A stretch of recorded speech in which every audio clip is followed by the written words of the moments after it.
আমি আজকে 2 দিন ধরে এই সুন্দর পরিবেশটা ভিডিও করার জন্য এসেছিলাম। গতকাল এসে রোদের কারণে ভিডিওটা তৈরি করতে পারি নাই। তো আজকে খুব ভোরে ঘুম থেকে উঠে চলে এলাম এই প্রাকৃতিক সৌন্দর্য উপভোগ করার জন্য আর ভিডিও মেক করার জন্য। এইটা কোনো পর্যটন এলাকা না, তবে এত মানুষের ভিড়ে মনে হয় যেন জায়গাটা একটা পর্যটন স্পটের মতো হয়ে গেছে। এখানে আসার জন্য মানুষেরা খুব ভোরে মানে 5টা থেকে 6টার মধ্যে চলে আসে, কারণ ভোরবেলায় না এলে এখানে পরিবেশটা উপভোগ করা যায় না। অনেকক্ষণ ধরে আমরা ওয়েট করতেছিলাম একটা নৌকার জন্য। এখানে আবার সিরিয়াল নিতে হয় নৌকার জন্য। সিরিয়াল না থাকলে নৌকা পেতে অনেক কষ্ট হয়ে যায়। এর আগের দিন যখন আমি এসেছিলাম তখন কিন্তু নৌকা পাই নাই। নৌকার জন্য ওয়েট করতে করতে দেরি হয়ে গেছিল আর রোদও পড়েছিল, তাই চলে গেছিলাম। হাই, আমি এখন আছি উখিয়া মাছকারিয়া দেবাই। এখানে যে চারদিকে পানি দেখতে পাচ্ছেন, এগুলো শীতকাল আর বর্ষাকালে থাকে পানিগুলো। এই যে শাপলাগুলো কিন্তু কোনো ধরনের লাগানো বা কোনো চাষও করা হয় না। এগুলো যখন পানি বেশি হয়ে যায় তখন এমনি উঠে যায়। আর এই যে আমি জীবনেও এমন বড় একটা বিলে আসি নাই, আজ প্রথমবার এসেছি এখানে।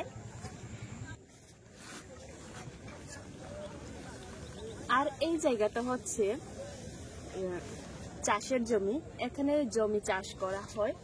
আর এখানে কিন্তু এই শাপলা ফুলগুলো সবসময় পাওয়া যায় না, পাওয়া যায় যে শীতকাল আর বর্ষাকালে, তখন কিন্তু পানি উঠে যায়।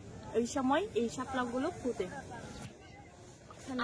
যে বসে আছি এইগুলো হচ্ছে একটা ফর্ম দিয়ে তৈরি করা। কয়েকটা এখানে আছে এরকম, যেমন বাঁশের দিয়ে তৈরি, তারপর আর অনেক কিছু প্লাস্টিকের কতগুলো জিনিস থাকে, এগুলো দিয়ে তৈরিও থাকে।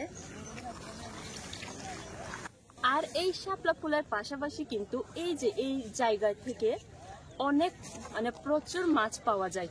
এখান থেকে কিন্তু মাছ ধরে বিক্রি করে, এখনো পর্যন্ত বিক্রি করে এখান থেকে ধরে।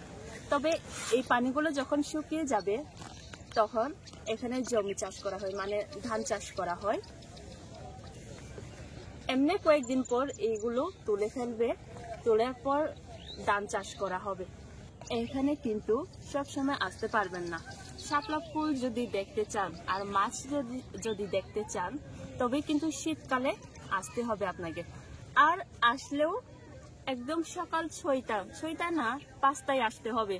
আমি কালকেও এসেছি 12টার মধ্যে, কিন্তু এই শাপলা ফুলগুলো কলি হয়ে যায়, তাই আর ছবি তুলে বা ভিডিও করে কোনো সুন্দর হয় না। তো আমি আজকে আবারও এসেছি 8টা বেজে। 8টা না, বাড়ি থেকে বের হয়েছিলাম 7:30 বেজে।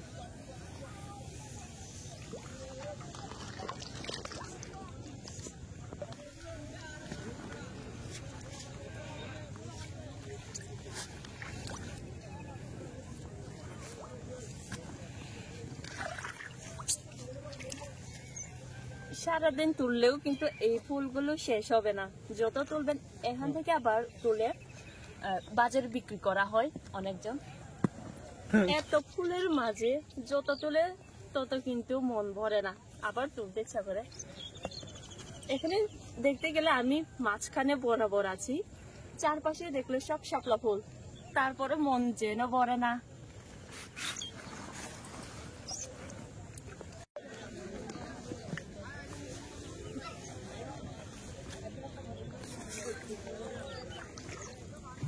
এই যে আমি অনেকগুলো ফুল অলরেডি তুলে ফেলেছি, এখন আমার যাওয়ার পালা।